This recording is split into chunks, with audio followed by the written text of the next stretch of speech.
boys and girls. Today's story is about a sister who just doesn't understand what's so great about a baby brother. She's not thrilled at all. But when someone says not nice things about her brother, her feelings change.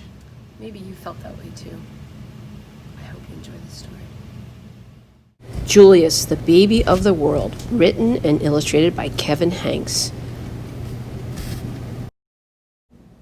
You mean that bump is going to be a baby? I thought you were just getting fat like Aunt Mona. These are for the baby. Before Julius was born, Lily was the best big sister in the world. She gave him things, she told him secrets, and she sang lullabies to him every night. After Julius was born, it was a different story. Lily took her things back. She pinched his tail, and she yelled insulting comments into his crib. "I am the queen," said Lily, "and I hate Julius." But her parents loved him.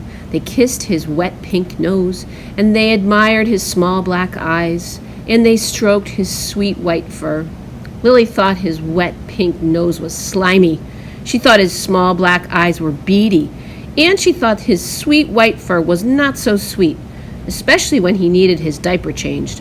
"Julius is the baby of the world," chimed Lily's parents. "Disgusting," said Lily. Lily had to share her room with Julius. "After Julius goes away, do I get my room back?" she asked. "Julius isn't going anywhere," said Lily's mother. And he didn't. He stayed and stayed and stayed. Lily was supposed to be very quiet while Julius slept.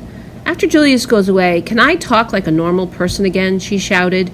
"Julius isn't going anywhere," said Lily's father.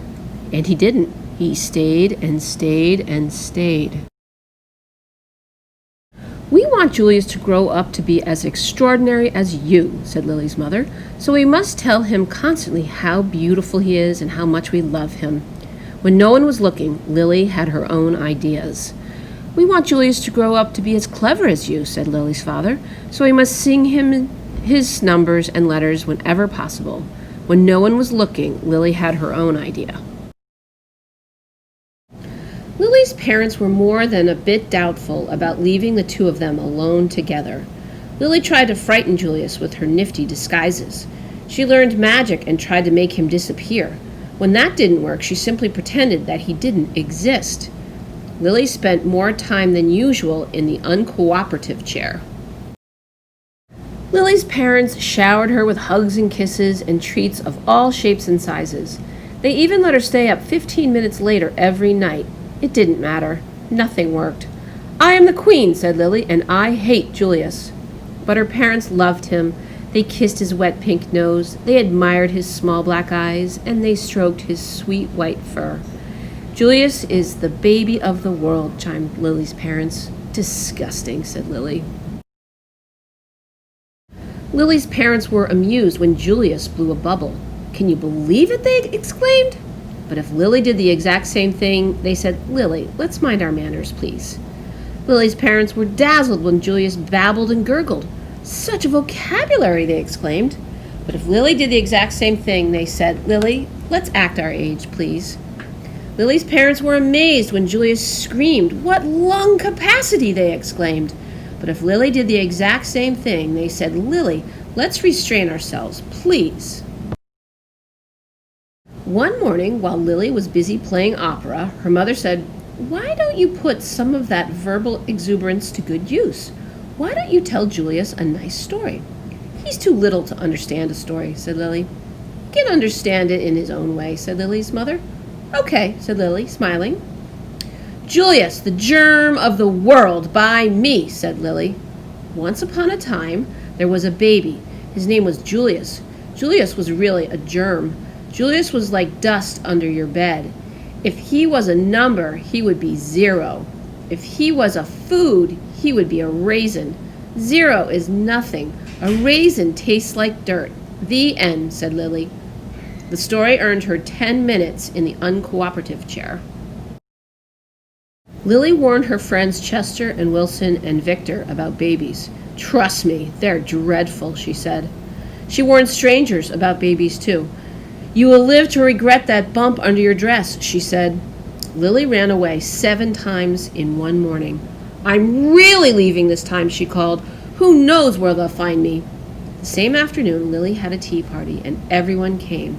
Everyone but Julius. His invitation must have been lost in the mail, she explained. Lily had glorious dreams about Julius, and ghastly nightmares, too. Lily's parents showered her with compliments and praise and niceties of all shapes and sizes. They even let her drink her juice out of the antique china cup. It didn't matter. Nothing worked. I am the queen, said Lily, and I hate Julius. But her parents loved him. They kissed his wet pink nose, they admired his small black eyes, and they stroked his sweet white fur. Julius is the baby of the world, chimed Lily's parents. Disgusting, said Lily. When Lily's mother felt up to it, she planned a festive celebration in honor of Julius. All the relatives came. There was quite a spread. What's the big deal? Said Lily. Haven't they all seen a silly lump before? Apparently not. All afternoon the relatives hovered over Julius. They kissed his wet pink nose, they admired his small black eyes, and they stroked his sweet white fur. Disgusting, said Cousin Garland. What? Julius, I think his wet pink nose is slimy. I think his small black eyes are beady. And I think his sweet white fur is not so sweet. He needs his diaper changed. Lily's nose twitched. Her eyes narrowed. Her fur stood on end, and her tail quivered.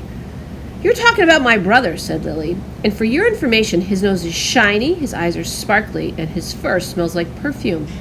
Cousin Garland was speechless.